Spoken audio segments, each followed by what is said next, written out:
Today's podcast is brought to you by StrongHeartAcademy.com, where no heart is no victory. We are also brought to you by BJJ To Go. If you want to build your game and learn jiu-jitsu, go to bjjtogo.com. Third thing we're brought to you by is Rat Bat. You got rats? Want to kill bats? Kill them with a rat bat. Fourth thing we're brought to you by is hot dog flavored water ingredients. If you want to add it to your smoothie, hot dog flavor ingredient. And that's it. Beautiful. All right. We're going. Okay. Hi. How's it going, man? My name. Oh yeah, this is gonna drive me crazy. Yeah, no, you're good. You're good. Can't see. Oh, for sure. I got you, boss. I've done whole podcasts that were like this. Oh my God, too. I hate that. And I look at them like, all right. Well, my face isn't that cool, so it's all right. But still, it kind of drives me crazy. For sure. Your name is Chad. Yes, sir. I know you through kind of. I don't really know you. I know of you from Keith and Brian. Well, mainly Keith. Yeah. And you've done a couple films with Keith, right? Well, I met Keith when we were shooting.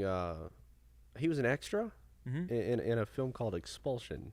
That was shot like 4 years ago, 4 or 5 years ago. It's been a while. So that's how I met Keith.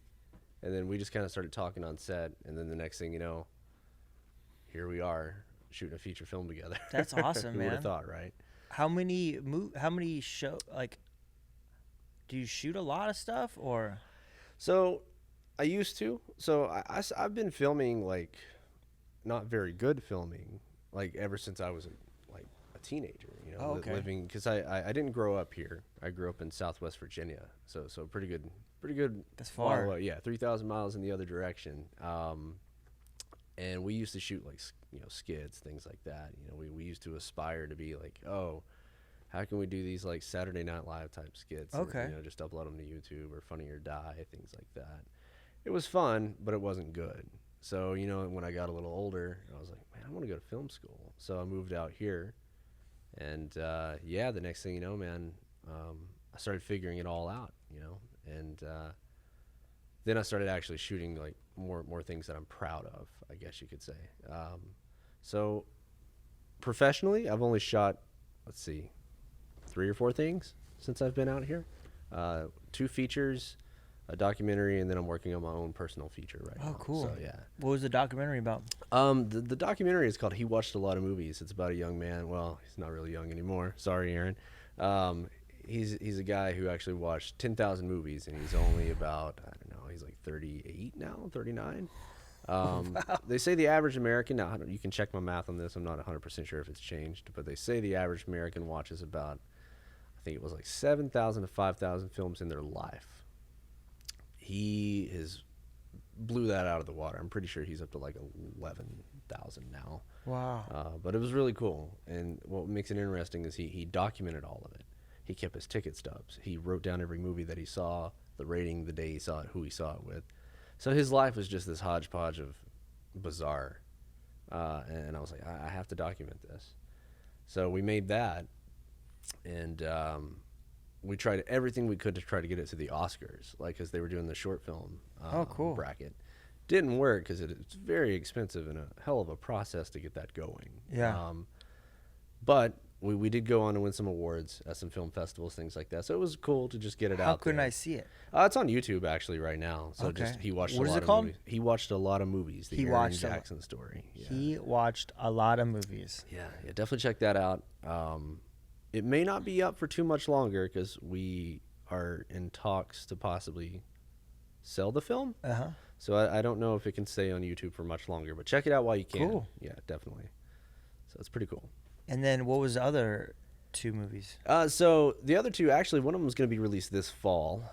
It's the movie that I actually met Keith on, called Expulsion. It was directed by a gentleman out here named Sean Stevens. I did the director of photography for that. So mainly just camera operations and stuff like that. But it was really fun. I got to work with quite a few professionals, especially a lot of people here in the Valley. That was kind of interesting, Got the network. That's also how I met Aaron, the guy who watched the films. Oh, okay. Does he work on stuff or like small stuff? He used to write But I think he started like adoring the passion of like watching more than he did writing. Mm-hmm. You know what I mean? So he's kind of just fallen by the wayside of that. He doesn't do it as much as he used to anymore. He So should. He should, man. He's a really smart guy. He's scary smart. Like he's that, you meet those type of people that are just scary smart. Mm-hmm. He's that guy.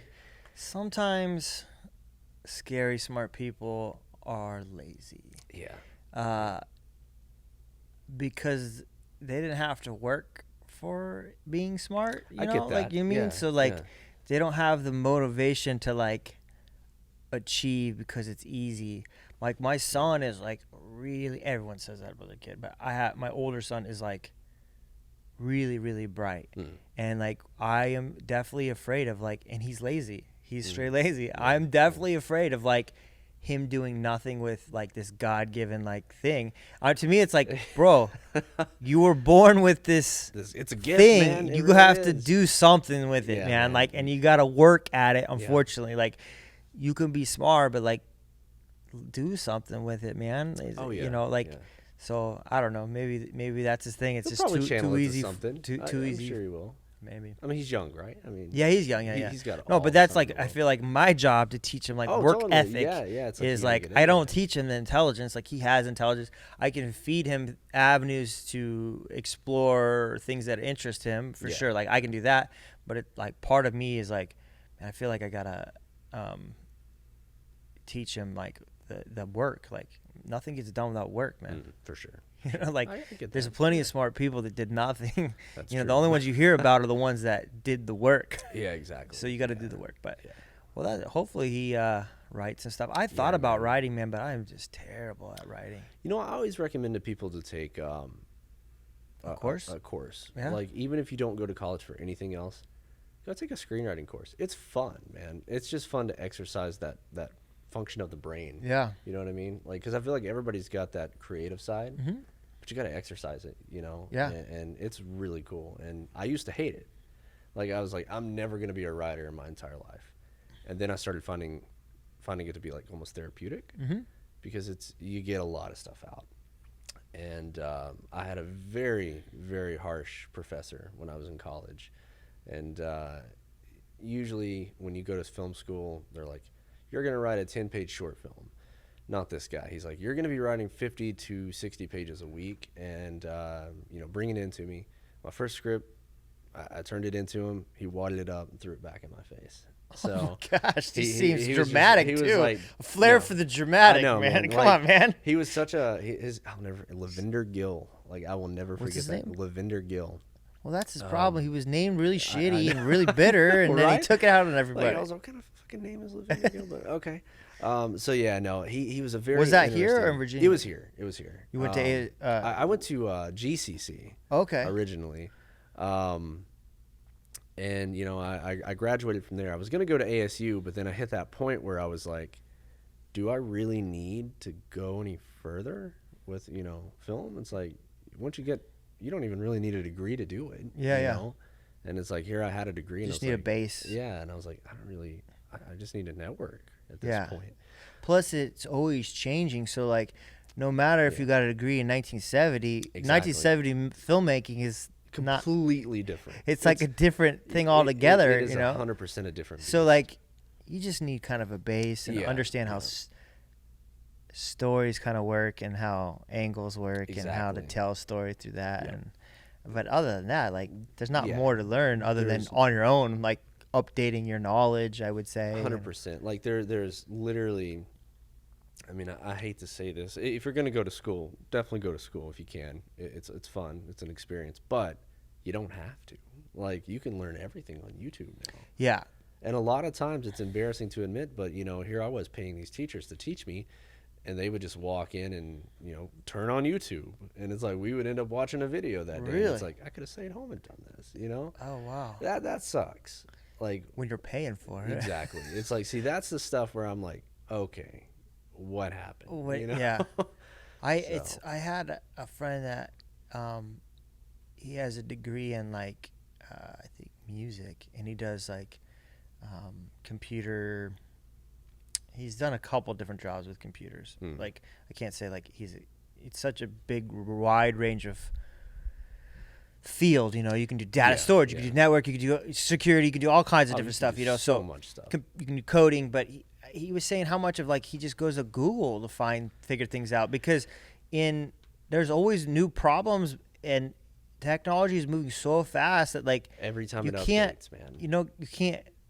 So he's just relying on Google like almost everyone else. Now, I'm sure his ability to understand and process what he's reading and what people are putting up is, because he has the knowledge, it's a base of knowledge that you just kind of stack on top. You can't take this knowledge and understand anything else. You got to start here and then build it, totally. But like, it was just funny to me how much he's like, bro, how much I just Googled things. Yeah, no. And see, he probably has to do that though, because like you said, it's always updating. It's always updating, and they're always getting new changing. things, and all the tech guys that I know, that they're all like that, because it's just it's moving too quickly, and not one person can have all the knowledge. It's just not. It's too much. It's a nightmare. And then things go out so fast too. Like, that was only good for like a little bit, and then it's gone. Yeah. Well, I hate it. Like my wife's gonna kill me for this, but like she's not. She I mean, she's got a nice computer, all that jazz. But like anytime there's an issue, she's just like, help me. Yeah. I'm like, oh God, I don't know if I can do it this time, because it's like it's always changing, and it freaks me out sometimes, because I look at it and I'm like, I have no idea what I'm doing, and then I'll just Google. Google, yeah. There it is. I'm terrible at like Googling it or YouTube figuring things out. I really am. Yeah. Like, I've told people before, like, when I'm trying to find something, there's so many bad videos to find a good video. Like, you can go on YouTube for like, and then also you have to be disciplined. You're not watching cat videos, like cats doing ninja with lasers or something. Like, it's like, what happened? Suddenly I was like, oh man, I was supposed to be looking up how to fix this plumbing problem. And now I'm like looking at cats. But there's so many bad videos on YouTube too, where this dude's doing like a monologue for like 5 minutes. I'm like, bro, I just need to know what is the tool that I need to remove this plumbing part, bro, I don't care what you did in the 80s, and this is how we used to do it, and like, I don't need that. Like, I need quick. I feel that. Yeah, get to the point. I had a very similar issue. I had to fix my tub recently, and I was like trying to figure out like I needed a certain tool. Yeah. And I was like, what kind of tools is this guy using? And then he's just like going on and on and on, and I'm like skipping for like 22 minutes in, and I'm like, Jesus Christ. And then he's like finally getting to the point, but then he doesn't even tell you where to get the tool or anything like that. And I'm like, oh, thanks, guy. So the trick that I use now for like fixing stuff at home, handyman stuff, is guys that are contractors that use YouTube to sell their contracting business. Oh, it's genius. Because those guys are like to the point. Yeah. They're not really telling stories. They're just like, this is what I like. And they do a lot of reviews too on there. Like, I use DeWalt this versus that, and I can get to the point way faster. So dude, I find certain channels. I'm like, okay, this is the channel. They'll like leave you the link with the link where you can buy it. Where you buy it, that's way better. Yeah, it is way better. But you got to wade through a lot of garbage, bro, to get to the good stuff. It's sad. What kind of camera do you use? I've been shooting primarily on like Canon. I use it's a DSLR. It's a Canon 80D. DSLR is like limited in the time, right? They're limited on certain times. So now like 30 minutes. 30 minutes. Okay. But I think now that they've changed it to where like it'll keep recording, but it'll split it up into like different files for you. So now I could be wrong about that. Again, well, that's what I have a mirrorless. Yeah. And it splits it for whatever reason in 21-minute increments, but it doesn't matter because you just put them all together. Exactly. It's seamless. Yeah. But I don't have to stop the camera. I can do about 2 hours worth of filming. Well, that's not true. I can do 2 hours worth of filming before the battery dies. Yeah. And I got to switch batteries. But as long as I have cards, SD cards, I can just go infinite. And whenever you're done is when you're done. I love mirrorless cameras. I think they're awesome, especially with like anything shooting in 4K. It's phenomenal. But something about Canon, I've always gravitated towards Canon cameras. I don't know if it's the interface. Like it's pretty simplified, I guess. I really enjoy that. I love their colors. Like their color, they pull out so much colors, and it's really phenomenal because that's something I gotta have for my films. Is like I love a good color pop. I noticed that when I was looking at some of the stuff that Keith showed me. Yeah. Of the short, or the for the film that you're doing short, now. Yeah. And I noticed the lighting, because that's the thing I always notice, and lighting and colors and stuff. Yeah. And I've always been an artistic person, but I always been not great with color. I always felt like I not good with color. So when I see good color, I always like admire it, because it's like it's something that I'm not good at. I always admire things that I feel like it would take me a long time to get good at that, or maybe never. And so like color is one of those things. But I don't notice color very well myself. Like when I'm trying to apply color or figure color, like even like matching, my wife's like, that doesn't even match. I'm like, I don't know, but I can appreciate color and tones when I see a picture or even a video or movie. There's certain movies that I like the way that they shoot their movies, because they all kind of have a similar tone. Like they drive me crazy, like a Michael Bay thing, like everything's like orange or whatever, like orange and teal. Like what is going on here? And like, but at least he's consistent. I guess like, hey, he's consistent. Definitely. It's a Michael Bay movie. Like, I always hate how like I think it was like the first Bad Boys is so like sun-baked. The movie itself looks like it was just sitting in a video store window for like 10 years. You know what I mean? Yeah. And I don't get me wrong, I think that movie's great. Yeah. But it's like I don't even remember much of it anymore. It just looks weird. Like, because it didn't age well. Like when you go back and you watch it now, you're like, this is weird. You know, it just doesn't feel aesthetically pleasing to the eyes. I tried to watch his I think it was Michael Bay. The last one they did on Netflix with Ryan Reynolds. Was it Ryan Reynolds? And it was just terrible. I couldn't handle it. And I'm like, I want a good action movie, but this is just so terrible. I can't do it. And I watched, what was the other action movie that I thought was good, ridiculous but still good. I don't remember the name of that. It's already come and gone. But there's so many. You know, the other one was like the lighting is just better, and like the scenes look more realistic. Even like Michael Bay's is like everything is placed. It looks like a Hollywood thing. You know what I mean? Like it doesn't look like, it looks real. Fake. Like I like a movie where I'm like, I forget that I'm watching a movie. I love those movies. You know what I mean? Like you forget that this is a movie. Whenever you're a Michael Bay movie, there's never a point where I'm like, this isn't a Hollywood giant box office movie. Exactly. Like sitting in the theater, it's like, you know, you can get pulled out, and sometimes you're like, am I still in the theater? It's like, oh, I am. Yeah, and that's why I like theaters, because it the sound is always better. And so good. You know, you can get pretty nice screens in your house now, but I don't know, something about anticipating going to the theater too. I like that. Waiting in line. I hate waiting in line, but like it's the process. Though. The experience of it. I miss, going. And I do too, man. I used to go a lot because I have a weird business where in the middle of the day I can sneak out or whatever. So I used to go at like 10 a.m. was my deal. That's the magic hour, man. Because nobody's there but old people. And I sit by myself because I don't really go to movies with people very much. I just do my own thing. And my wife always thinks I'm a weirdo. I'm like, whatever. Like we're not talking anyway. I'm just watching it, you know. And but then I could always go to a movie and then come back. I still have time to get stuff done. It's like lunch, and then I'll have a lunch, and then I'll get back to work and just start working again. It's like a little break for me, isn't it? It almost feels like I mean, it's not. You know, you're not being productive. You're just sitting there. But I almost feel like if I'm not watching something at least once a day, it's almost like, you know, I don't know. I just feel like it's my break from reality. It's a break from reality. Me, you know. I used to play games a lot. I don't really do that anymore. Like video games? Yeah, I can't do it anymore though. I can't either. I don't have time really. It's like, it's too long. Like, you know, it's like, this is 40 hours long, and it's like versus a 2-hour movie. I'll take that movie. Yeah, you know?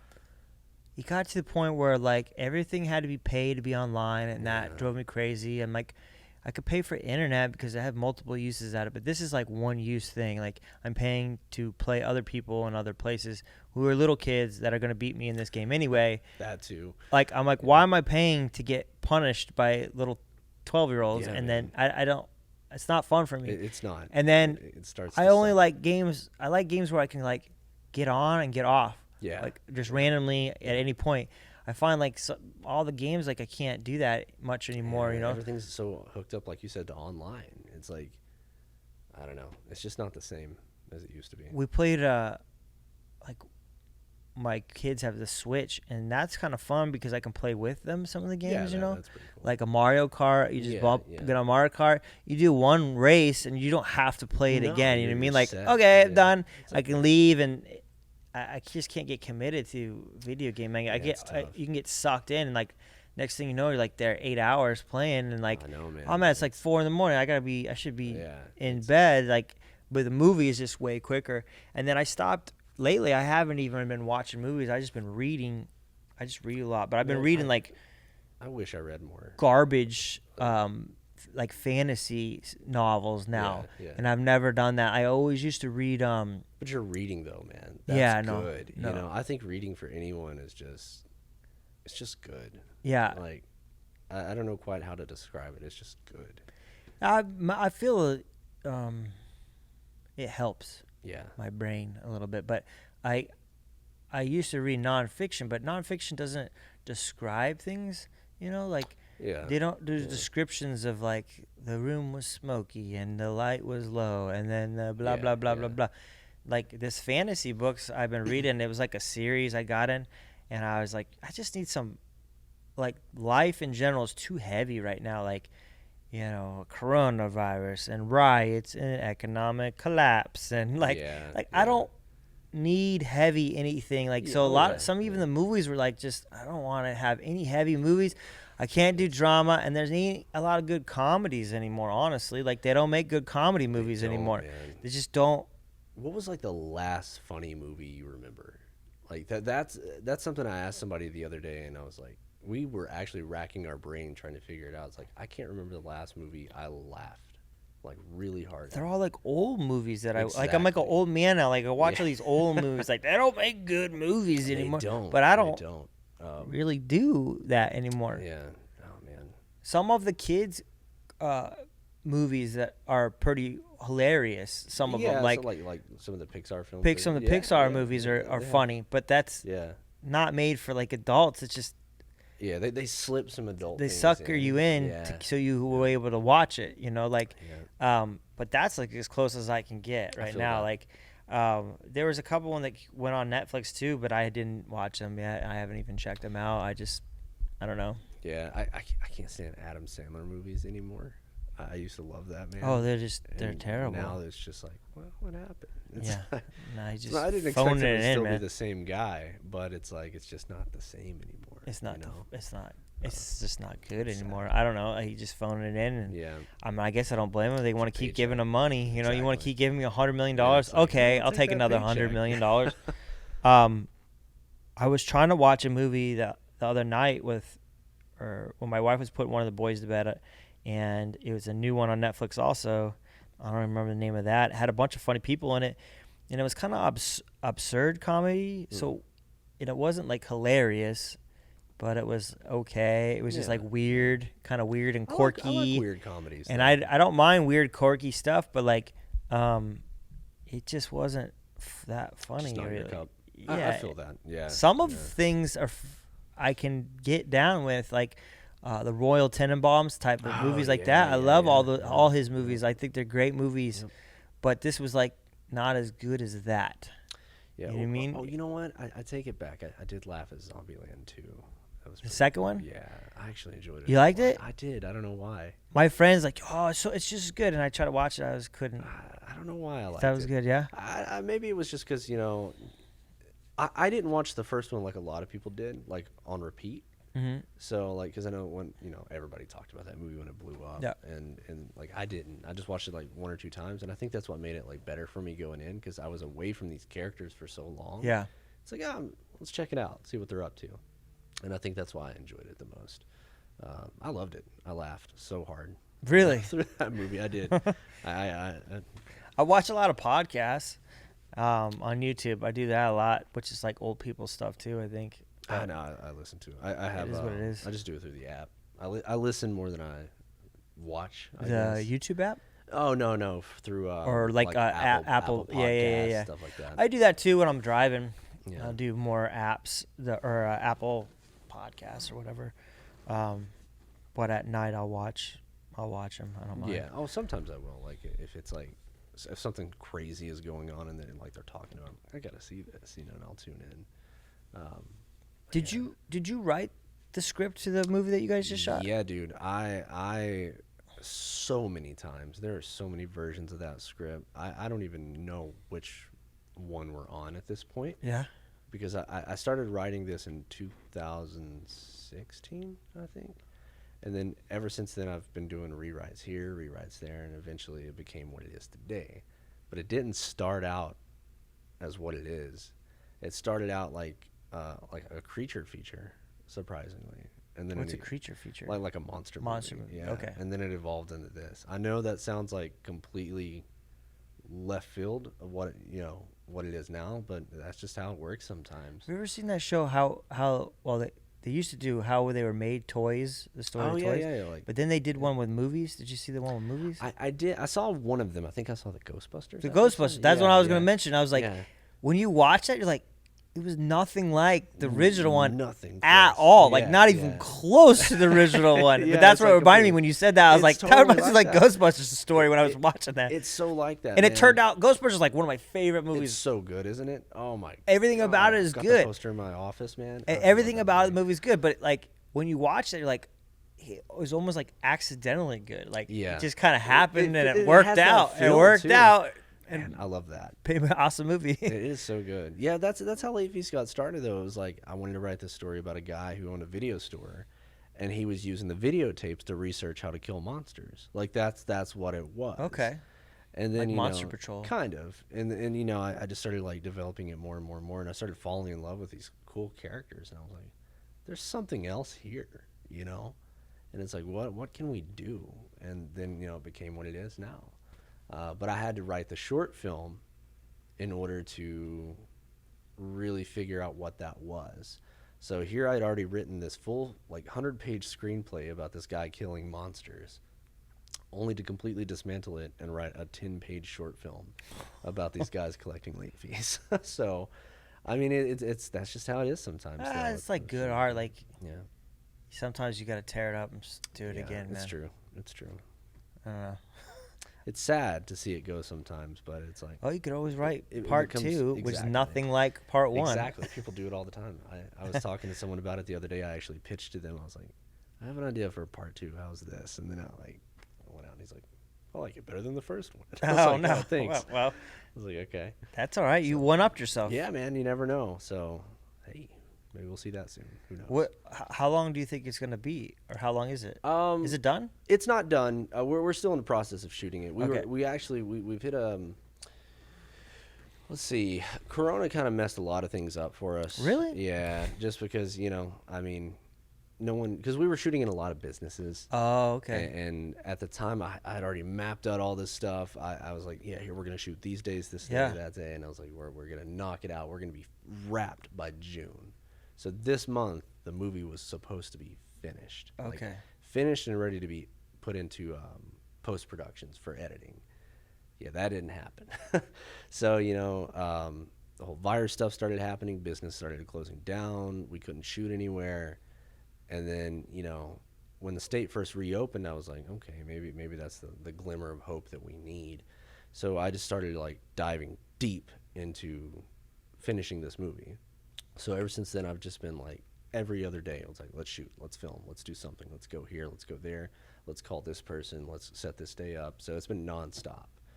Today is one of the first days that I've had off where we haven't been working on the movie. Oh, wow. So that's So worked out. it still worked out, and we're still not technically not working on it. I got a Skype call today at 6 where we're going to be doing some auditions for some characters. Oh, okay, So cool. We're always doing something with it. But the film's going to be done this year, but it's probably not going to see the light of day until next year. 2021. Yeah. If we make it to If we make 2021. it that long, if we can survive. If the robots don't come and take us I out. know, right? It's looking like that next month. Next It's month, next yeah. month, man. It's That's the coming. next disaster. Skynet goes live. Skynet. You're gonna see it. Did you watch all those movies, Scott? I watched the first 3, and What's the third one? well, wait a minute. No, I don't know the order anymore. I watched up into Salvation, the one with Christian Bale, I think. When I got to Salvation, I couldn't. It was too weird. It felt just wrong. My mind went realism. Again, I lost touch with I'm in a movie anymore. I was like, if I was robots, I would just poison the world. Like you don't need plants. I would just destroy all the plants. Let's just make a ton of poison. Yeah.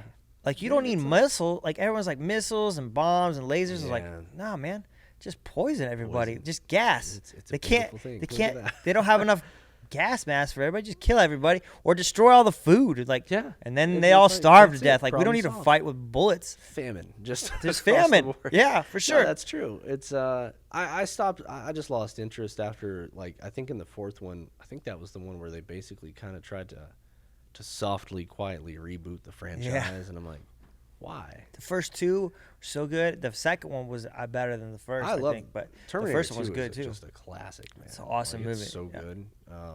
3 was okay.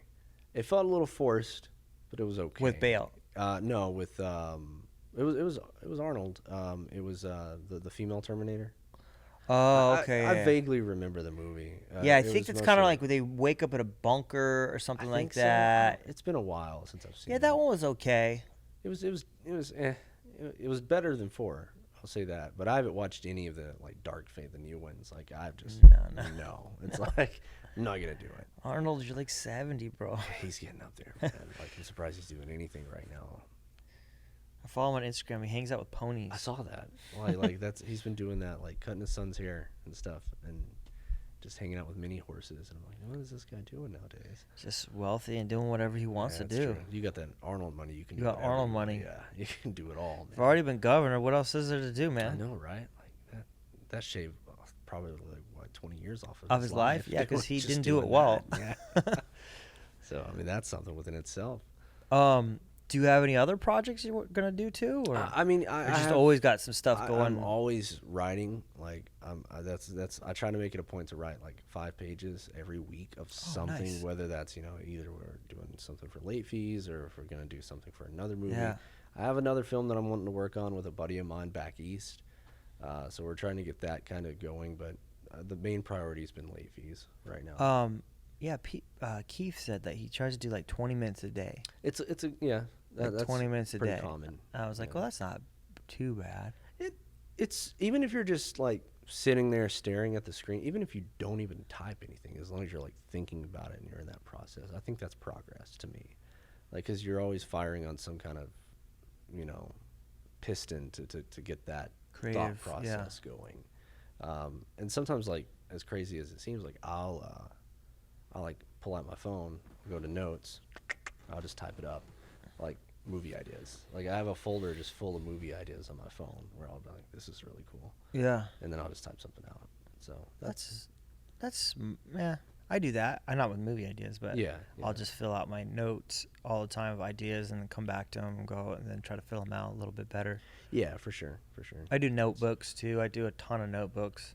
I just fill notebooks full of stuff. Do you prefer the writing? Yeah. Yeah, a lot of people do. I think I'm one of those guys. There's something different about it because my writing includes drawing. Okay. So, like typing, you can't. There's not a program where I could just start drawing on that. Be cool though. Yeah. It's like, why has that not been? But like it helps flesh out things, like and describe the thing as drawing it and like writing it or whatever, or like. I think, I have a bunch of learning disabilities, so it might be part of that, and like I've always been like really artistic, like ever since I was a kid. So I think it's just maybe the way that I express it is like I have to mold it a little bit, like I feel like I'm molding more with my hands versus like just clinical. It feels more clinical to typing. Yeah. I get that. Then searching for what I did or whatever on a page too, like I have to look back and it's just harder for me to see it. Yeah, to visualize everything. Yeah, so when I write it, I visualize it. So like I have to write curriculums for what we do here, and I always write them first. Yeah. Then I write them again. Then I type them. Then I type them again. I see. Okay. And so okay. that's kind of how I do my drafts. And I pretty think if I was going to write, I would probably do the same. It would be much slower process, but I would probably handwrite, I think, yeah. then type, or have someone type my notes because One of my I'm buddies does terrible that a at lot. typing. My buddy Andrew, who actually he's our key grip. He does like all the lighting work for the film. I'm pretty sure he's like that, like because when we were in film school together, he would always like have this journal where he was like writing down ideas, and he would do like pages and pages of outlines, and then he would take it to like final draft or like cell text to write the screenplay version. Or some people are just like that. I could also just flip between ideas and books faster than a page. That too. Even though you That too. can open files and Yeah. do this, but like with my notebook, I can do this, just go flip back but pages. Yeah. I can go. And there's something about Or when I having have like peace I of can have mind. multiple open too. Yeah. I know people do now 2 screens and stuff on computers, but it's still man, not that's crazy. the same as like I can have 4 notebooks open and like I can kind of work that way. Yeah. And that helps me too.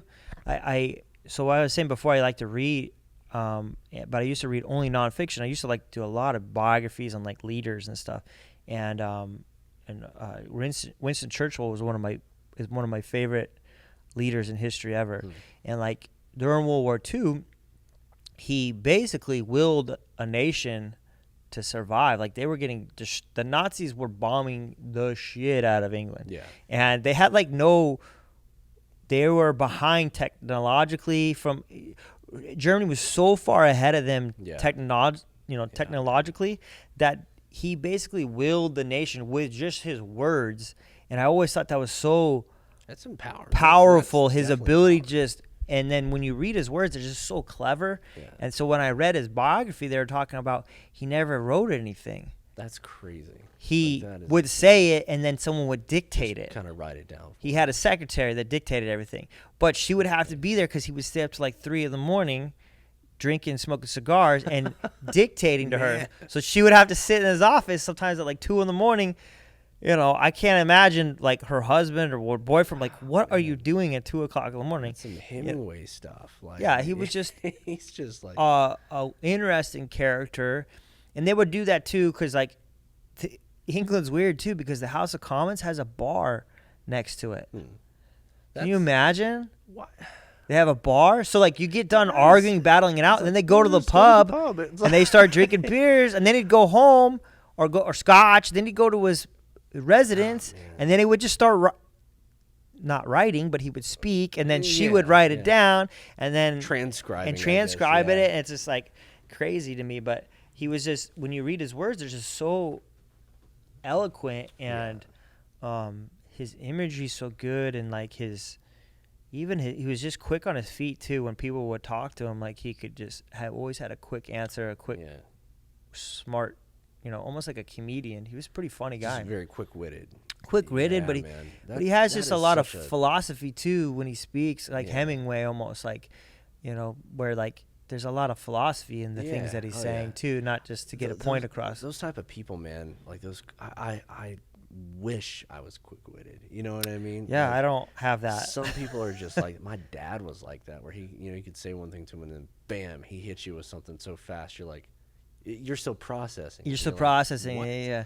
That's when you're taking a shower and you're shampooing your hair and you come back, I should have said that, but it's like hours later. Yeah, like, I don't know. Like, some people, man, they're just way ahead of the curve. And it's like, I keep hitting your microphone. That's all right. They're just so ahead of the curve that it's ridiculous. And it's like, how does the brain do that? Yeah, their brain is just wired different.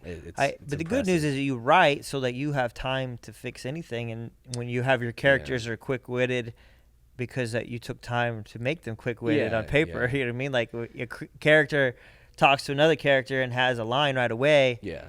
That's not, One of the beautiful things, too, I like to let my actors improv a lot. Like, so if I'm writing something, sometimes you get carried away in the moment when you're writing. You're like, this character's going to say this, point A to point B. But when you get on set, sometimes you hear it back and you're like, what the hell was that? And it's like, why did I write that? Change that. Yeah. And it's like, go ahead and improvise something that you would say. It sounds way better than what I wrote. Yeah. And sometimes it just happens. Do that you way. change when you do the table read stuff too? Sometimes, make notes then? sometimes you will. Like Keith, for example, he's really like he brings a lot of stuff to my attention. He'll say like, I don't know if my character would say this, and it's like, well, you know, why do you say that? And he's like, oh, because such and such. And he'll bring like a million different elements, and I'm like, you're right. Let's change it. You know? And it's like I never thought about that. And it's because you're so focused on mainly just telling the story that sometimes you forget, you know, to give your characters The dialogue, the voice that makes sense to that person or character. Yeah. It happens. I've been working on that a lot more. Like that's one of the things that I'm hoping to improve on as a writer, because you can always get better. And I hope to eventually achieve that. Like I feel like all my characters have a voice, but sometimes the voice gets lost in the story. In the story, yeah. Yeah, I mean, there's certain movies that are like that. Like the story is more driven than the lines in the movie. You know. Yeah, and not that that's necessarily a bad thing. A good story is you need it. You know, you gotta have it. But you know, it's just one of those things that if you have those characters with different voices, it makes the movie just that much better. Just because you get the quirks, you know, you get this, that, and the other. And I feel like we definitely have that. Our actors are bringing a hell of their A game to the table. So that's good. I love that. It's been Keith told me that, like, because I think he's writing the script too or something. Yeah, he said when you hear it read by other people, like it's like a different perspective. So he's like, I know I can fix. It's easier for me to fix things when I'm just reading it. Sounds awesome to me. Yeah. But then when someone else reads it, I'm like, oh, okay, that wasn't the line that should have been there, or that doesn't make sense. Yeah, something. Yeah. I remember the first thing, like after we did our first table read for late fees, like he looked at me and he goes, "How does it feel to have your stuff actually read out loud?" Like, because I was just a spectator. You know? I'm just sitting there with a script, you know, kind of listening to everyone, letting them do their thing. And then it never occurred to me. I was like, wow, it's like my film just actually came to life in this room. That's cool. And it was weird. And it took me a few days to process that, because I was like, man, this happened. It's cool. It is really cool. It's just so, that's like, seems like so much work. Like, I would go mad trying to do all that. Like, I have been going. Like, because that's like writing the script is one thing, but then you got to get actors that can say it, and then you got to get the way that it's shot can change. Like, you can shoot anything a million different ways. Like, choosing the way. I think I would have trouble making up my mind. Like, one day I'd be like, I think it should be this way. The next day I'd be like, nah, I think it should be this way. And then I really think everyone on set would hate me, because I would just be probably changing it so much all the time, and then second guessing myself. Like, I don't know, is that the right way? Is this the right way? Sometimes I think that my crew, the cast and crew, may get a little irritated at me. Yeah. Because I'm the type of person, I'm not afraid to get on set and be like, okay, this isn't working. Let's shoot over here instead. Right after our lighting guys already got all the lights up and stuff. Yeah. And I'm sure they're just thinking in the back of my head, like, you motherfucker. I just got this done. Yeah. Sorry. Yeah. It's like, it's just going to look better over here. Yeah. I'm guilty of that. I'll be the first to admit that. But sometimes you gotta make those small sacrifices, you know. I mean, why go forward with something that's not as good when you have a way forward of something better? I mean, this doesn't make sense. You know, it's a little bit more work, but like, in the end, the finished product, you can't redo it. I know. You know, it's like, Once it's done. It's done. It's done. You know, like, you gotta. So I mean, I guess that would be my problem, like the perfection of it, like just trying to get it a certain way. Or I think I'll probably have, my organization is terrible, so that seems like a lot of organization going on, you know, to make it work right. I feel like you to get all the scenes congruent, to make them look similar, you know, like I said, like a Michael Bay movie, you know, it's consistent, you know, like to get consistent in a movie, you know, if you're shooting a certain way, you got to keep shooting a certain way, right? Like pretty much, it's like if even the slightest thing changes on your camera, like you know, like if, for example, like I let my wife borrow my camera to do some photography and stuff, and the next thing you know, she brings it back, and then we're on set one day, and I'm starting to shoot, and I'm like, oh shit, it's like all these settings are wrong. And it's like I was like, you guys are gonna have to give me a minute. I'm gonna have to go in here and change Find some it stuff. all, yeah. And then I had to basically like do a crash course on myself just to get everything back. Yeah. While we got actors waiting on us to shoot, and I'm like, damn. Yeah, I forget the camera's so complex. I still don't know. Like, I feel like I know this much of it. I know. And I've had it for almost a year I feel now, that pain. or at least that. Yeah. Yeah, almost a year. I think I got it in like October or something. Yeah. It's there's so much options, and Yeah, if someone messed with it and screwed up my options, I would be lost. It's a nightmare. I would be lost. I wouldn't know. I've gotten to the point now, which is why I love Canon, that I can pretty much do it blindfolded if I had to. Yeah. Well, there's presets, right, that you can just keep. You can do presets. Yeah, Yeah. you can. For what Like we're save doing, presets. I mean, like. yeah, you can do that. For what we've been doing, it's a little more tedious just because, like, for example, you got lights. We have to find ways to, like, kind of match skin tones to certain lighting and stuff like that. That's where shit gets really tedious. That would just, it would be so oh, hard. man. I told you, this drives me crazy.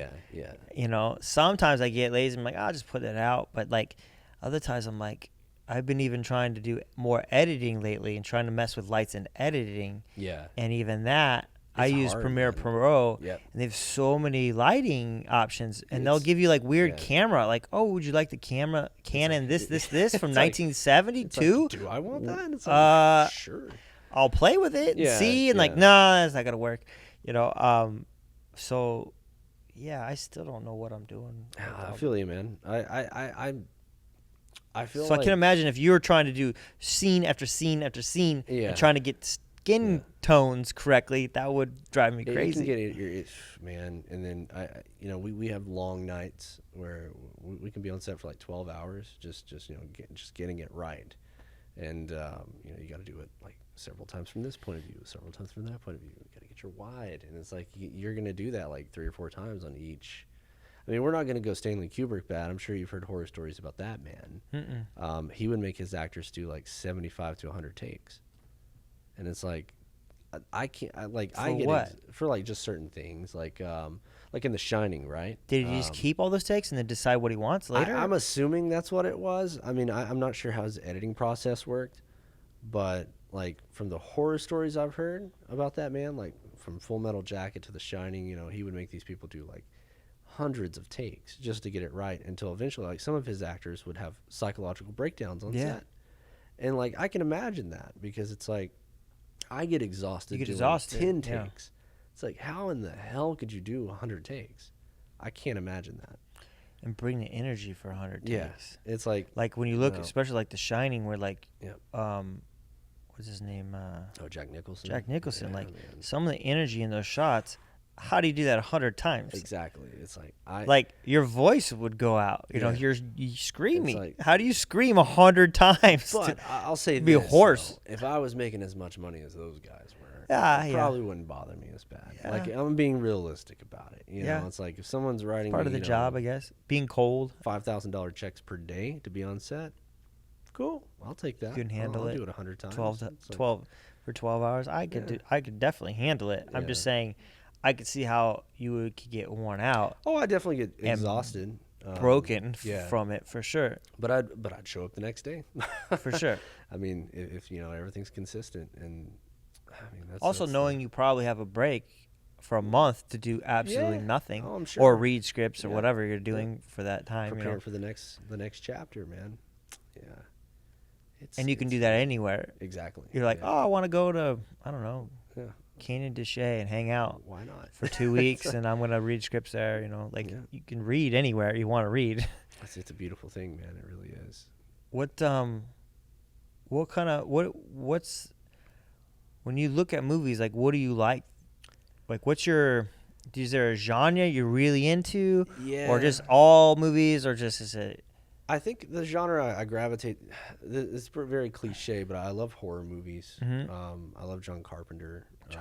Sam Raimi, those two guys can do no wrong by me. I like John Carpenter ideas. It's not the horror. Yeah. I just like the idea. Like, the Thing was such a cool idea. So cool. Big Trouble in Little China is such a good idea. Ideas. These are like, original ideas. Yeah, I'm yeah. not really into like the horror or whatever, but like I just genius level, in my opinion, of ideas, or even like Escape from New York. Like So the good. idea They of Live, it, man. yeah, They Live is like They one Live. of my Oh, favorite it's movies. such a good It's movie, so man. good. Man, That's it's such a just, good movie. It's I mean, so like I relevant. never could have imagined that Roddy Piper would have had acting chops. You know, that's like Obey, consume. consume, obey. I mean, But you know, Sam Raimi is another one that I absolutely idolize, just because not necessarily. I love Evil Dead. Don't get me wrong, but it's just seeing this man come from a backwoods in Tennessee and Detroit, you know, and then blowing up to be this. He's going to be filming the next Doctor Strange. Oh, really? Yeah. Oh, and that's it's like, cool. it's the craziest stuff. You know, he made Spider-Man and all that stuff.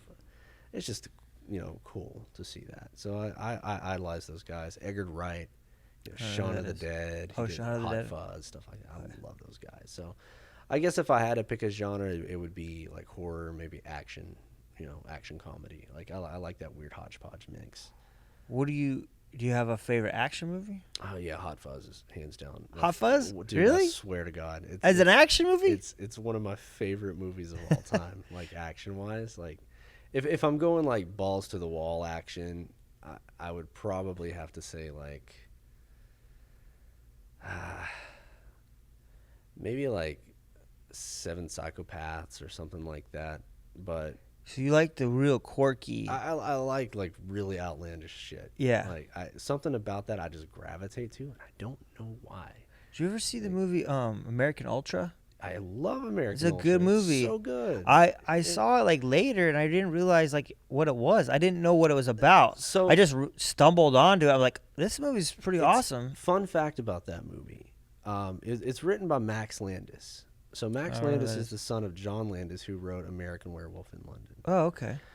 That kid, I'm not. So he's, I don't know what he's doing now, but that kid fell under the radar, man. And they marketed that movie very poorly, because when they showed the trailers, they didn't really show what that movie was going to be about. No. They just put together this weird bullshit thing and then put it out. Yeah.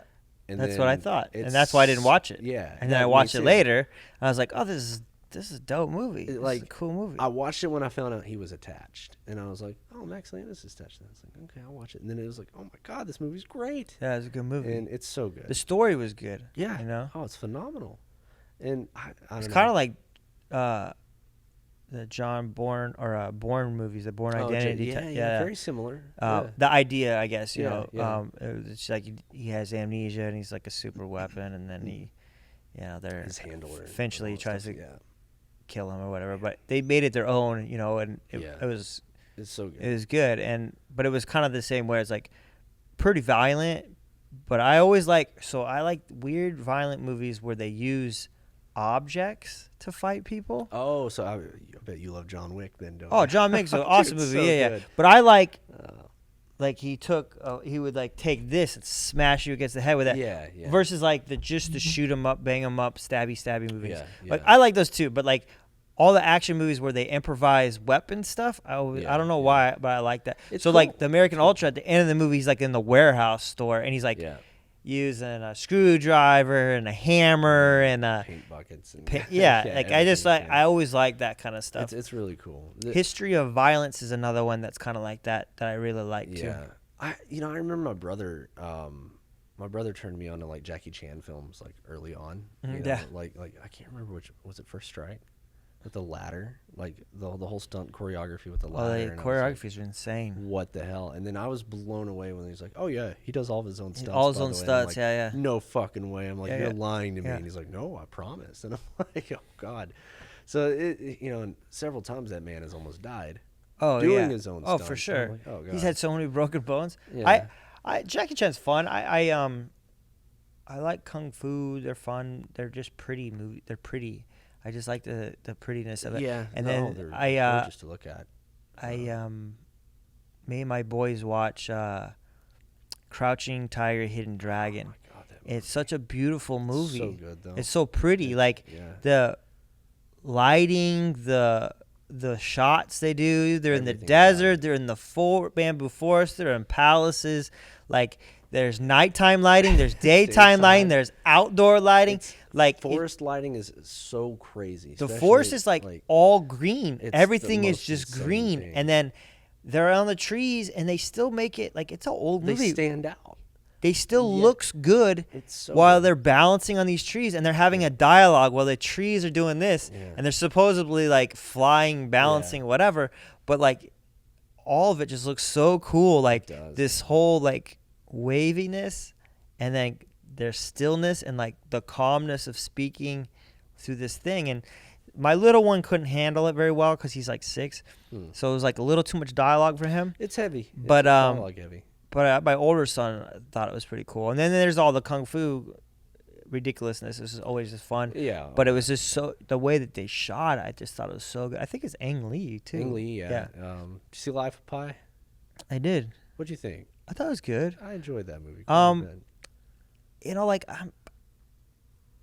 I'm a religious guy, but I've done yoga, and I've looked into a lot of religions. Yeah. Because when I was 19, I had like a mental breakdown or whatever. I had like the midlife crisis at 19. Gotcha. And I looked into a bunch of different things. Yeah. And so like Life of Pi was, he kind of just hodgepodges everything together into like, this is my belief, but it's like just taking everything that he wants. And I was like, this is a person that's non-committal to anything. Yeah. But the movie, I thought it was a beautiful movie. And I as a person, as someone that stands on some sort of principle or pillars of your existence, of my ethical standing as a human or whatever. Yeah. I just like, it was like he's just like, this dude's just a hodgepodge, which is funny. Which also is indicative of the country, because India is that. You know, there's Catholics in the south, there's Muslims in the north, and then it's a Hindu is where it came from, and Buddhism was also invented there. But I think there's something like 1,000 religions in India because it's been around for so long. There's so many, it's ridiculous. And there's all of these weird ones that nobody's ever heard of. But you know, Hindu, Islam, Christianity are the big ones. Yeah. You know, and Buddhism, but even.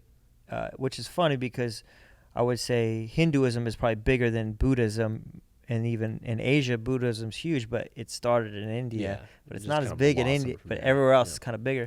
But I guess that's my take on the Life of Pi. But I thought I thought it was a beautiful movie. Like the story was a cool story, and I wasn't a fan of Hulk. That wasn't very good. And everyone hates that movie. I liked it. Oh, what was the other one? He did Gemini Man. Did he do Gemini Man? I think he may have done Gemini Man. I haven't seen that one yet. What's Gemini Man? It's it's a new Will Smith movie. Like came out about a year. Oh yeah. I haven't checked it out yet. You looked at CGI when they made himself. Did not look good. That's what pulled me out. I was like, this is weird. And it's like CGI is tricky, man. Like. It looks dated. You know what a movie I just rewatched that was fun? Starship Troopers. Oh, dude, that movie's so good. It was so good. It was on Netflix now. I was like, you know what? This is still fun. It's goofy it's a movie. Great movie. Like it's like 1940s propaganda in the future, fighting bugs, and it was graphic and gory. But like I thought it was good. Well. Like I thought it looked all right. It looks good for what it is. Yeah. Like I guess what I'm saying is like you can definitely tell the CGI has gotten way better. Oh you know yeah. What I mean? But I didn't think it was like terrible CGI. I thought it would look decent. What helped them is they shot a lot of those scenes at night. Like when they go to like the Clendathu and all that stuff. You even know the name of the place. Dude, I love that movie so much. I read the book when I was a kid. Oh yeah. Dude, I love that shit so much. My brother was obsessed with it too, so. Is the book close or? It's a little more. The movies are way more tongue in cheek. Okay. They play more a lot serious more. Okay. The books are a little more serious, but they still play on that whole fear propaganda. Let's drive it home. Yeah. It's like, what are you doing to serve your country, your planet? And it's like they really drive that home. But the movies did a really good job of it, and man, so good. It's such a good movie. It is. I 2 crappy sequels though.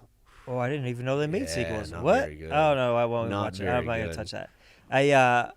We did a long trip up to Williams, Arizona with my boys, just me and my boys, and I said, you know what? I'll get a book on tape we'll listen to a book, on audio. Yeah. And I was trying to find a book, because my little one, again, he's 6 years old, so he can't handle too much dialogue. Oh, Or yeah. I was like, Tom Sawyer. I tried that. That's something. Yeah. No, dude. No. It's written 19 or 18 something. So like even me, it's- I have to process what he's saying. Yeah. And there's all these old timey signs. I don't It's even like- know what that is. You know, like Yeah. these words that don't exist anymore. Yeah. So I was like, okay, we get done with that one. But my older one could handle it. Yeah. And I thought it was great. But I was like, my little one can't. So I scrapped that. So then we went to Percy Jackson. Oh yeah. And the Lightning Thief. Yeah. So that was the first one. I'm like, we'll just listen to the first one. And my boys loved it. So then we couldn't finish it because the book is like 7-8 hours. So we're only like halfway through it. Yeah. But we watched the movie and it was so far from the book. My son was like, and he's 9. He was like, this is crap. I can't watch it. I'm like, well, I'm wanting to let you know now that you're starting to read bigger books, like more adultish books, you're going to find a lot of the books you will love, and the movies you might have loved, but since you read the book first, you won't love love the movie. You know, like you're going to hear this all the time. The book is better than the movie. Yeah, man. You know, I've never read a ton of books that became movies, but my wife has run that a lot. I think the closest thing, and I say this with a grain of salt, like beat by beat, the closest thing that like really aced it was It. It really? Yeah, pretty close. I thought he hated it. I thought Stephen King said he didn't like not the old one, the new one. Oh, the new one. Yeah, it's pretty. It's not. We like, tried to watch it, and I thought the spot on. CGI sucked. I thought the CGI was trash. Okay. Like when the kid gets his arm bit off, I was like, this is stupid. Like it pulled me out instantly. But I've grown to appreciate it a little more. Okay. Just because it's like, I guess this is the closest thing that we're ever going to see to the Goonies again. You know what I mean? And it's like, I love Spielberg. I think that he's a phenomenal director. But I'm like, we're probably never going to see anything like this again. I think he just produced the Goonies. I don't think he directed the Goonies. No, he didn't direct it. But like, I just love anything that like has his flair to it. Yeah. You know what I mean? And his flair is all over the Goonies. You don't have that kind of movies or books or like anything anymore of like kids as a group just doing adventures. I mean, you got Stranger Things, but you're going backwards because you're showing the 80s when kids did this. Yeah, it's like, what I'm saying is you don't have new kids doing adventures together. No, you don't, which is weird. Because I think they're just not doing adventures like in real life. Like they don't leave the house. Their adventures is a Skype call. Yeah, they're not. That's it. You know, when I was a kid, I don't know how old you, but when I was a kid, and I grew up in Arizona, yeah, there was desert everywhere, so we would go out and just screw off in the desert, blow things I up. mean, I didn't have a throw cell phone rocks. when I was a kid, you know. And we would just ride like bicycles everywhere, like get into trouble in the desert. And in Phoenix, like it's hard to get to the desert's pretty far away. Yeah. You know, so. And I don't know if that's a lot of the country too. You know, you're just in the middle of a city, so you just don't venture. And I don't think parents like let their kids. Like I even think about myself. Like I was so far away from home at such a young age, at like 8 and 9. Just kind of. I was like 10, 20 miles away, like on a bicycle, and like, what's going no phone. Nobody knew where I was. Anyone could have took me, kind of stuff. I just think parents are like so scared now, even myself, that you're like. They don't go on the ventures, I guess, is my point. Like, I don't think the kids go out and, I think build forts in the woods. I don't know if people have necessarily gotten crazier or... I think just more scared. Yeah, I think that's what it is. I think in the 70s, if you look in the 70s and 80s and 60s, crazy shit was happening to kids, but it just wasn't reported. Now we know about it. Now we're like, oh, wait, we shouldn't let kids run around maybe and do whatever. No, I was lucky enough to grow up... in the 90s, so you know I was part of that last generation that got to enjoy being outside. And, you know, I know a time before the internet. You know what I mean? Like in Virginia. I mean, and keep in mind, Virginia, we didn't get things till we were almost a third world country at that point, because like we had to drive like 2 to 3 hours to get to the fucking mall. You know? It's like that's the place I grew up in, so I got to live that childhood, and I loved it. Yeah. And, you know, I think about it as like, my kids are never going to get to do that. Yeah. It's going to be way different. Different, even my wife, like, she grew up here. Yeah. And I tell her about, like, the stuff I had to do, and she's just like, well, she's like, you grew up in almost like a different time frame. Yeah. And it's like, it's weird. It's like, yeah, that's Virginia's a weird place. It was a weird place, man. It's a weird place because it's so close to like all the intelligence communities are there and all like the power of the government's there, but yet it's so rural and so back and like no industries and like so poor. It's so like, weird. It's like the dichotomy of that, like it's ironic almost. It is. You know, like it's I don't want to use the word dystopian, but it's just very colonial still. And I've never quite figured out like why. I guess it's the Commonwealth, you know. They're one of the only Commonwealth states left, which is crazy to me. Because every other state, you know, there's no other states like that. I guess Pennsylvania. But I don't know, it's just weird, you know. Like just growing up there was just so bizarre. And then making that switch out here and just... Do they have a lot of bluegrass in Virginia? Oh, man, yeah. So I'm much. a huge bluegrass fan now. So much. But I didn't grow up. There's not in Arizona, so... Do you know, I don't know, you may know the guy, Ralph Stanley? Yeah. So he lived right down the road from me. Like I could walk to the Blue his Ridge house. Mountains. Yeah, man. I lived. There's like, a lot of right songs down the about road the Blue from Ridge there. Mountains. Yeah, man. Like so many. I always want to see them. I'm like, I've never been there in Carolinas. I've never been to the Carolinas because a lot of that's from the Carolinas too. But. Yeah, unfortunately, you know, he passed away like a few years ago.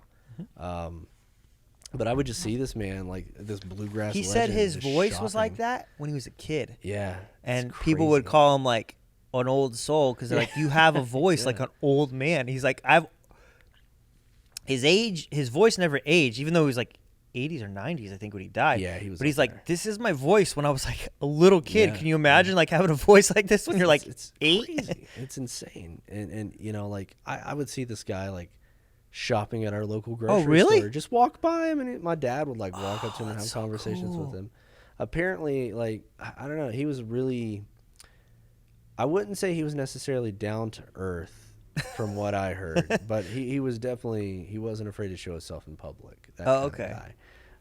But yeah, no, he lived like literally like a few houses down from where I lived. So it was weird. At the end of his life, he remarried. I don't know if he got divorced or his wife died because he was like old, but he like married some like 30 or 40-year-old, and he was like 80. See, that's crazy. It's a little weird, yeah. And she his was son, like, I think, still does music. How is that? I think his son still. Oh is yeah, still Stanley active. brother. Yeah, probably. But I don't know about the rest of them. But yeah, bluegrass is a huge thing. Yeah, I've been obsessed with it the last probably 4 years now, and I see his shows whenever I can, but they're just not common here. Yeah. One of my goals is to see a festival, like one of the big ones, like in Telluride or Jim Blossom, or there's a bunch of them throughout the country. But Gray Fox or whatever. But I would like to also just go back east to Virginia or Carolina and listen to bluegrass there, like. Yeah, it's an experience. Just in the street. Yeah, like people just playing. I always I never cared for country music. Yeah, I don't like country music either. But people always look at me, but it's the same. Like, no, it's not the same. It's different. It's not like the same, man. It's completely different. And you know, it's one of those things too. It's that folky, you know, it's almost like legendary within its sense. You know, it's like it tells a hell of a story. And I think that's one of the reasons why I became such a storyteller, was because my dad grew up, you know, I grew up listening to that. Yeah. And, you know, it was always in the house and always at our music festivals there. And, you know, you couldn't get away from it. Yeah, I mean, a lot of those songs, the song is telling a story. Crazy stories. Like Doc Watson, like some of his songs are like 4 or 5 minutes long, 6 minutes long, but it's a full story. Yeah. Like the beginning of the song is the beginning of the story, and they'll go through actual story to the end, not just like a chorus like, oh, I love this lady, blah, blah, blah, blah. Like Maggie May is about a whole long story of like, you know, marrying her, cheating on him, killing her, then them chasing him down, and then killing him. Like it's a full on life story. Yeah. And it's like that music is always like, my mom hated it. She was like, oh, I can't stand this. And she's like, your dad's driving me insane with this. But, my wife hates it. Bam, he would just put it on. He didn't care. No, it's fascinating. Like the rap used to be that way too, and it's not anymore. I can't really do rap. But 80s rap, 90s rap told a story. It did. You would tell a full-on story about, your life, the life around you that Yeah, you grew up yeah. in. It's not just money, hoes, and drugs, Yeah, and and that's it- it. it's Like not I'm like, even we're that kind of anymore. running. It's not even that. It's yeah, like, it's like now they're just spitting gibberish. Yeah. Like they're just pulling out a dictionary saying, "Oh, these two words rhyme. Okay, cool. Let's put them together." sometimes they don't even rhyme, they bro. don't. They're just changing like, the word what? to make it rhyme. It's sad. It's man, what is going on in this world? It's The music industry is jacked. yeah. But bluegrass is still cool. It's still around. Yeah, I follow yeah, it still. It's interesting. It is.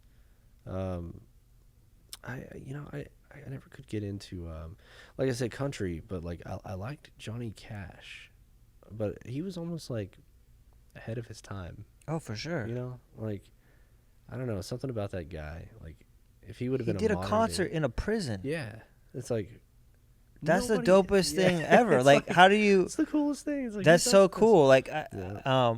he did like gospel albums too. Like he Yeah, I'm did pretty sure, different yeah. things and rock albums, and he wrote for like Elvis, and then he did his own Yeah. TV show and He did some stuff with Bob Dylan. Bob Dylan. Yep. Yeah, man. He just liked music, you know. Yeah, Like yeah. he happened to be, I think he was from Arkansas, so he happened to be like more country-ish, Yeah, country he had music. that twang. But I think he liked lots of different types of music, you know. Like Yeah. he just was a fan of music versus like I'm only country, you know.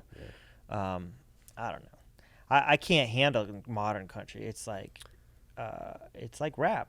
Really, it's like auto-tuned, and it's like It's weird. it is very weird. It's very pandering too. It's super pandering. Yeah, and it's like, it's. But like, they suck it up. yeah, They yeah, suck it up. They do, man, and they love it. I don't like things that pander. You know what I I mean? hate Like I can't stand that. No, shit. I can't either. But And the America loves it. they do, and I don't know if it's America's youth, but No, it's no. not just the youth. It's not the youth. It's It's like- like middle-aged people, like Yeah, people in their I'm like- 50s and 60s and 40s. I don't get it though. I don't, but they It's- love it. Like, let's I don't wear, know. American flag underwear and Yeah. socks It's and like, let's do shirt it and all. hat. I'm like, what are you doing? Yeah, I don't. It's so weird. There's no substance to that. It's just a symbol. Yeah. But I could go on the whole thing about Oh, that. you But and me both, man. no, I don't like being pandered to. I mean, No, I that hate was, yeah, everyone seems to do that. Politicians do it. Everyone does Shit, it. man, it's horrible.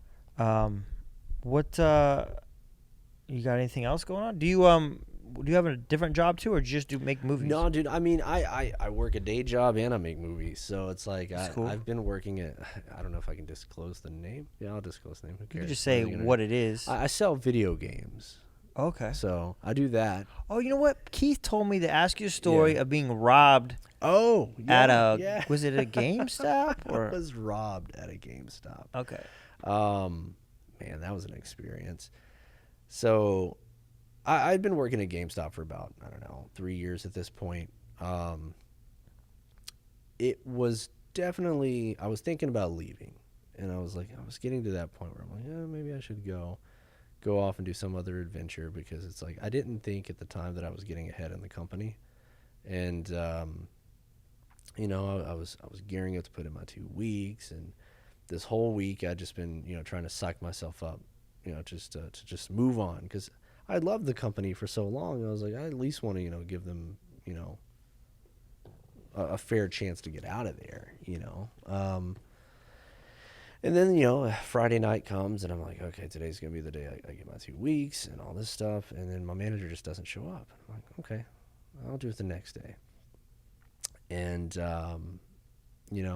next thing He you just know, doesn't show up to work he when just he's didn't supposed to show- be work. I think he switched schedules with someone at the time. And I was like, okay, I'll just get him Saturday. It's not that big of a deal. Sucks that I just spent all this day gearing myself up, but whatever. So I'm closing that night with one of my good buddies, Zach. And next thing you know, I go into the back to grab some stuff for the next morning, because we usually did this like pawn slip thing where we'd have to bring pawn hold out from the back room and put it out and sort it for the next morning. And, I walked back out, and there's this guy just standing there, and he's like, you get over here too, bro. What is he talking about? And I thought it was a customer. I was like, yeah, what can I do for you, man? And next thing you know, I got a gun in my face. And Oh I'm like, man. shit. I'm like, this is how could this get any worse, And yeah, man, it just kept getting worse and worse from that point. And he's like cracking our registers open, stuff like that, taking the money out. And the dumbass forgot the safe, and it was wide open, and we had like so much money in there. And he just skipped the safe because we had popped it for the night to do our counts, and he just didn't care. Stole a bunch of Pokemon cards and stuff like that, and then left. What? But my buddy Zach, he just had the audacity to look at this guy dead in the face, and he's like, "Do you want a bag for any of this stuff?" And like, I was like, "Dude, you're gonna get us fucking shot tonight." It's like, I don't want to die. It's like Not over this. I don't want to die. But it was just and then that night the cops show up, and our fucking manager shows up, and he's like, "How much money did they take?" He's like, he didn't worry to ask us. He's like, "Are you guys alive? Okay? Are you alive? How much did they get?" And it's like, "Oh, well, fuck me. I'm fine. No, Yeah. it's fine." Oh, by the way, I quit. Yeah, and it's like, so that night I was like, I'm fucking done. So I turned in my 2 weeks. Like that Saturday, because they had me coming right back in the next night. And I was like, they're like, "Oh, can you be here?" And I'm like, "Really?" I was like, I mean, it didn't bother me too bad. I was like, whatever, But at least ask. But hey, yeah, are it's you like, doing all right? Dude, they didn't even have any sympathy. Oh, my gosh. But I don't blame GameStop for that. I just blame the Manager, managers though. that we had. Not at the GameStop, time. but like Yeah. managers get to dictate Like, that. It wasn't the company, probably corporate had no idea that was going on, but our management was just shit. So yeah, I got the hell out of there. Only to come back years later at a different location. But yeah, so that happened. Man, it's a hell of an experience having a gun waved in your face. Dude, I don't Like, even. Yeah, I that's don't. something, man. And that happened right after it was actually right after we shot that short film too. Like it was within that same week. I Oh, think. really? Pretty sure it was within that same week. Oh, wow. That wasn't that long ago then. No, it was about what, 2017, 2016. Not too long. A couple back, years ago. Yeah. So yeah, that was weird. Was it in a bad area or not really? I mean, I guess it's becoming a bad area. Like it wasn't Where is always it? Can it's you say the area? yeah, I could probably it's over in Glendale. Like over by the casinos. Oh, way over there. Yeah, it's like 91st Avenue. Yeah, that's not a Northern. good area. Yeah, it's not. It used to be okay. But since the casinos opened up, shit's gotten really bad over there. Like really bad. And it's only getting worse. Like every other day you have like people, They had a shooting there last week or yeah, 2 over weeks at ago. Westgate, man. Yeah. Like it's No. Farther down, oh, too. what? Are yeah, you serious? yeah. I didn't even know No, about the that. Westgate guy was like, thank God that guy was wasted. Yeah, Because that could have been so that bad. could have been really, really bad. Just idiots, man. It's not a good. Yeah, no, a bunch of morons in this world. But it's not a good area. So yeah, I was done with that. Never again. Do you live over there? I live further back towards like Surprise. Oh, Like so, I live really. this is a far away drive then. It wasn't too bad. I don't know if it was just traffic. It was only like 20 minutes. That's why I like 10 Hey, a.m. Man, I try to love do it. everything I in my love early life mornings. at 10 a.m. Yeah, dude, it's I quick. avoid. That's where I go to Costco. That's Yeah. when I go to the grocery store. I go to movies. I go to the bank at 10 a.m. At first, I was like, he's probably not going to want to do an early morning because most people ask to do early. They're like, Yeah. no, and it's like, okay. I mean, I'm a night owl, but dude, I'm I'm a up night at, owl. like, So today 7. sucked. So my dad tried to force me. I talked about this a lot, but my dad tried to force me to be a morning person doing landscaping since I was like 5 or 6. Oh, okay. And Okay. we'd have to get up and do, like in the summers, we would have to work. Like Yeah, we didn't get yeah. to stay home. And it wasn't even like he needed us. He just wanted me to, I guess it's the same thing I'm trying to do with my son. He's trying to make me not lazy. Yeah, But yeah, I'm just not a some morning person. So working I'll work, discipline. but I'll work until 2 in the morning. Yeah. I won't work. I'd rather not work in the morning. I get that. And so last night, I had an instructor that was teaching my morning classes, 6 a.m. classes. Mhm. And to get here by 6, I got to be up by 5. And I just not up by 5. Do you me live or pretty my far wife. away from here? Like 20 minutes. Okay, Not, so not not too horrible. bad, but like Yeah. I want to be awake by the time I get Oh, here. yeah, So like I have to definitely, teach. So like yeah. I got to be up at 5. I mill around, and it takes about 20 minutes. But I'm always early. Everywhere I go, I show up early. So Yeah. like I was 20 minutes early today. But I had to teach because one of my instructors today, or that was helping me out, he's been a huge help. But he was like, "Oh man, you're gonna hate this." But he called me at like 9 o'clock. I can't be there tomorrow. So I was like, "Oh man, I gotta be at 5 in the morning." So I got down here at 6 this morning. Wow. So otherwise I would have, Wow. but I was planning on getting here at like 9. Yeah. Like I was going to wake yeah. up around 8, 8:30. I get here around 9, set it all up. So last night I set all this up, most of it last night, so I wouldn't have to deal with it today. That's a smart move. Very smart move. How long have you been doing this? Like The podcast? Well, no, just the jiu-jitsu. Oh, in general. 20 years. Wow. Yeah. How did that like come to be? So I told you I was having a mental break. I actually never told the story from that point of view. So when I was 19, I had like a, what does it all mean? Like, Yeah. what does everything mean? What do I believe in? What do I want to be? What do I want to, what is everything? And so that's when I was like inviting Jehovah's Witnesses in the house. Like, you want to come in? Yeah, like, come in, man. Come on in. Come in, let's talk this, Yeah, and then I had Mormons, like everything. Like I bought, You're I just had trying to get to the bottom of it, yeah, man. I got the book more, I got a Quran. I read the whole book of Buddha. Yeah. The Quran I skipped, to be honest with you. I didn't study it like everything else, but I just wanted to know what the fuck.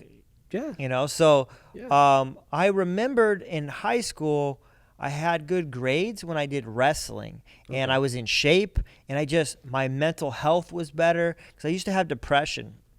I used to have depression and sleep problems and just a mess, man. I grew up a mess. I was a mess. Yeah.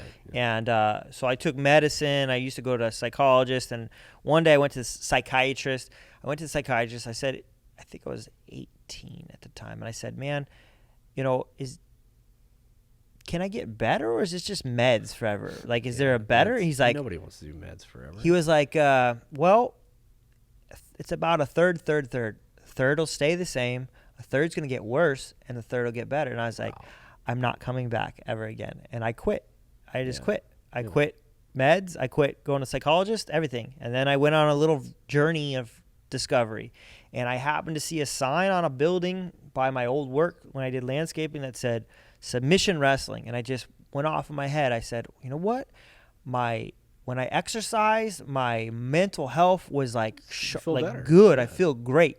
Like, and I was sharper too. Like, and I got good grades when I did that too. And it kept me out of trouble. I was just goofing off, not doing anything productive as a 19-year-old. And I started at 20 actually. So I went for about a year just doing this thing of like trying to figure things out. And I even bought like a huge bed because I was like, you know what? I'm going to fix my sleep. So I want a really nice bed. Yeah. And I'm going to work on just that one aspect of my life, getting sleep figured out. Yeah. And then next. So that's how I got into it. I saw a sign that said submission wrestling. And then I was with this girl, and I thought I was going to like impress her because I wrestled. I was like, I can handle this. Yeah. And I just got murdered. Like I got killed. Oh, and it was so hard physically, and it was just I had so much fun that I was like, I could do this. I could use this to make myself a better person. And that's how I did it. Like a lot of people do jiu-jitsu or whatever martial arts because they were like want self-defense or like literally want to kick people's asses, or they want to lose weight or whatever. I wanted it to like get my shit in order. I get that. I wanted to get my life in order, and I wanted it to help me get my life in order. And the more I did it, the more it helped me get things in order. Like it's a discipline. Right? It's a discipline, sure. And it helped me discipline my life. Yeah. And once I got that down, like then it just got better and better and better, and life got better and better. And then I started teaching at this guy's place, and then I started running his school. I ran his whole school and ran it for a couple years, and then I got into like, well, I was going to buy it from him, and then it all fell through, but I had the money, so I started my own school. And I've had my own school for 11 years. That's awesome, man. And that is really cool. When I was a kid, all I wanted to do is I wanted to be like an artist. That's all I wanted, just be an artist. If I didn't even have a specific type, just artist. Just some form of art. Art. Yeah. And then it became like a martial artist, which was not on my radar It's art. as a kid. It wasn't like a. But jiu-jitsu is cool because it's not prearranged movements like you see like karate. Like all these movies we're talking about is like that's choreography. There's no choreography in jiu-jitsu. It's I'm going to try to do something. You try to stop me doing it, but there's an art to it because you create the sequence before it happens in your head, and you can create sequences in different orders, and then you can put your own take on them and personalize it. And then people have invented jiu-jitsu, and So it goes a lot of like off of momentum and stuff. Is that some of correct? it. Or some of it. It's angles and leverage. That's interesting. So Archimedes says, "Give me the long enough lever, I can lift the world, right, or move the world, or whatever." Yeah. Jiu-jitsu is like that. So like, if I can figure out the angle correctly, I can lift you off your feet, or I can break your arm. So I learned how to. It's more joint manipulation, like hurting, like armbar would be breaking an arm, Kimura would be breaking the shoulder, Americana's breaking the shoulder, wrist locks, knee bars, foot locks, things like that. They don't do a lot of spine stuff. It's too dangerous. Yeah. And then chokes. So cutting off the carotid artery to your brain. Oh, wow. So doing like... ton of chokes, and then we use a uniform, which is called a gi, or you can do no uniform, which is called no gi, which is like kind of like workout clothes. Yeah. So there's momentum. I don't know. It takes a long time to get good. It took me like 9 years to get a black belt. So again, when we go back to discipline, persistence, diligence, and just grinding, like the ability to grind things out. And the difference between me and people that don't have schools or never made it as far as I've made it is my ability to grind. I can just grind. Do you ever think you'll get your kids like involved in that? They are involved. They don't have a choice. No, you're like, nope. They don't have a choice. I just like. I feel like that'd be a good discipline for them for sure. Hopefully, hopefully. God, I try to like. It's not. I don't. They have to take classes, but I'm not pushing them to be good. Yeah. I try to make it more fun. You don't want them to hate it. Yeah, I don't want them to hate it. Yeah, and if they get to a point where like they don't like it at all, then that's fine. But I got to get them to a certain point where I feel like they can handle themselves physically. I just feel like as a man, it's crazy because it gives men confidence, and self-confidence gives you all kinds of other things. Oh yeah, like gives you for sure. Females, it gives you ability to ask your boss for something that you wouldn't be able to. Even the way that you stand, like your shoulders are pulled back, you're a little straighter, this weird confidence that you feel like you can at least handle yourself. Doesn't mean that you can go around beating people up or anything like that, but like if something happened, you wouldn't be a pile of rubble on the ground, and that gives you a sense of confidence, not cockiness. Exactly. Cockiness is different. That's a good way to look type at of thing, So I want that for them. Yeah. And as a man, that I feel like it's super important. And then we saw this like craziness with like, remember when everyone was taking toilet paper and freaking out? It's the world is like crazy right now. You know what I mean? Like I don't know how it got this bad. And so like that just like doubled down for me. Like oh my gosh, like my kids have to be able to defend themselves. You know, and I do like I mean I'm from Arizona, so I grew up with guns and stuff, but I don't carry them around. I have them, but I'm not like super gun guy. You're like any other option. Honestly, most options are going to be the right option. Gun is like things have gone so terribly wrong that I need a gun. Like you're literally going to die, or I have a gun and I kill you first. Yeah, I don't want those situations at all. I'd rather teach them to not even try to get out of those situations as much as possible. For sure. Versus doing something like that. So physically, I want them to be able to handle themselves. And I get that. And it's a weird thing. Like I don't. The better I got at jiu-jitsu, the less people seem to bother me or like start something with me, and I don't think I'm an intimidating looking guy, so I don't know what it is. Do you think it probably just came from the confidence, right? I think it's the confidence. Yeah, I think it's just standing straight or like kind of like that predator thing, where like predators look for animals not paying attention or injured, you know what I mean? Yeah, they don't look for an animal that's like looking around and it definitely probably makes you like the paranoia just goes away. Probably, maybe that's what it is too. A less paranoid, maybe that's what it is. I mean, but that's something, man. That's interesting. It's pretty cool though. Like I'll admit that. Like that, it's really, really cool. It's cool that I figured out a way to make money at something that I love. Yeah. And I feel blessed that I get to do that because a lot of people don't. They have to true, grind yeah. different ways. Yeah. And now I grinded doing things that I didn't like, which was landscaping, for years to be able to do what I do now. You know, I struggled for Sometimes you got to bite the bullet. ever. You know, Yeah. I there was a time where I was working 4:30 in the morning to 9:30, 10 at night. Yeah. Yeah. That was life. Like I would just sleep and then work and Yeah. then sleep and work, and that's all I did. But that also probably got me out of like doing drugs or whatever, you know, because I didn't have free time to do such things. Like it wasn't a Well, that's a possibility. plus, yeah. Or money. I didn't have the money either. Like even if I wanted to, that stuff I cost me. always wonder that. Like, how do these people that like are on heavy drugs and stuff? It's like, how do you Steal. find the money to do this? It's like I have a hard time finding money to live from, you know, day to day. For sure. It's like, how For do sure. you have this kind of money? For sure. It's crazy to me. But this is they why do it. cartel members are billionaires. You That's know? true. Yeah. It's like, man, It's $1 billion thing. it's insane. Anything else you want to promote? We could just. I don't know, Yeah. man. I feel like I talk about myself more than I Oh, talk you're about good, you, man. man. I enjoy talking to people. It's awesome. Like, it's just fun for me. Well, anything you want to promote? Or? Yeah, man. Definitely go check out our GoFundMe for the Late Okay. Fees film. It is up and running. We had Is some it- issues with it this morning. Is it Um, late fees at GoFundMe or? I'll provide you the link. Okay. The exact link, because I Alright. don't know the exact link on top of my head. But if you type in late fees on GoFundMe, you're probably gonna find it. yeah. And I think we're the only one. Okay. We had some issues with it this morning, but it's back up now. Oh, cool. I don't know what happened to it. It was just really weird. Sometimes stuff happens on GoFundMe, but we're live.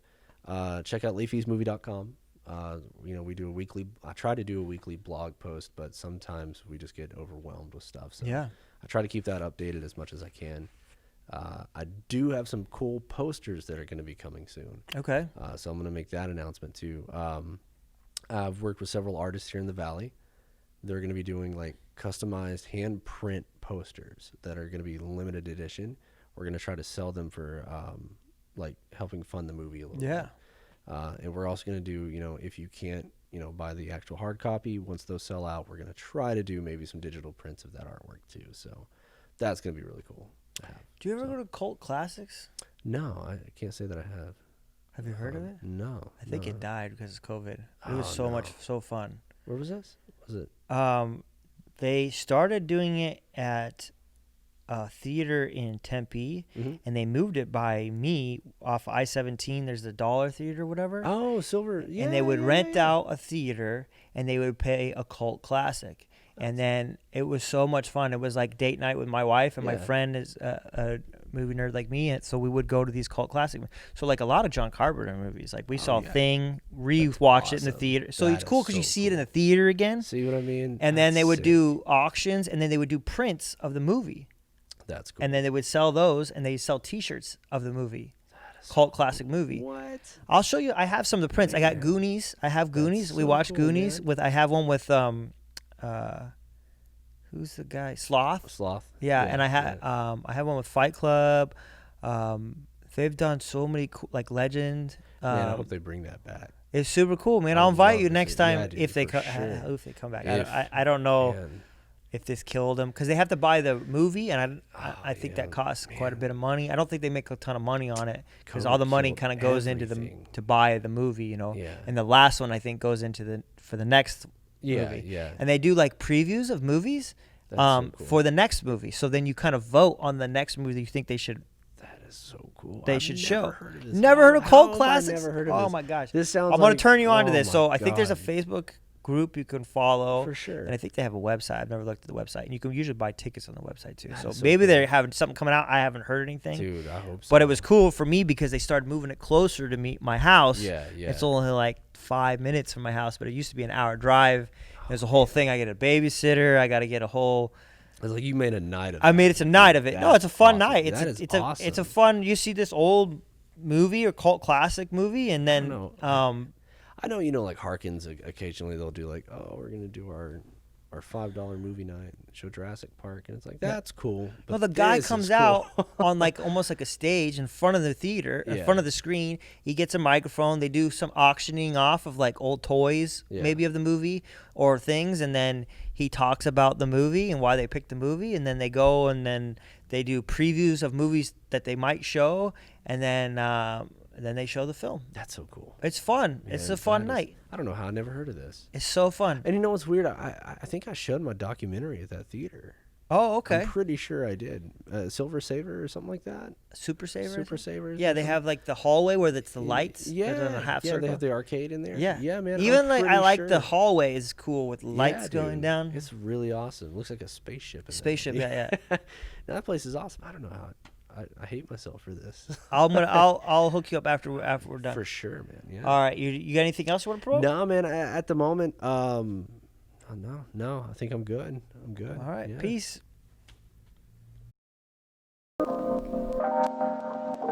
Let me talk for just a second, help me feel that sense of rhythm. Find the meanings in our bearings and discover this position as a stage along the way. Another rung to the ladder, either stalling or you're climbing, and I'd rather beat the ladder. Instead of getting fatter, let the footsteps resume naturally.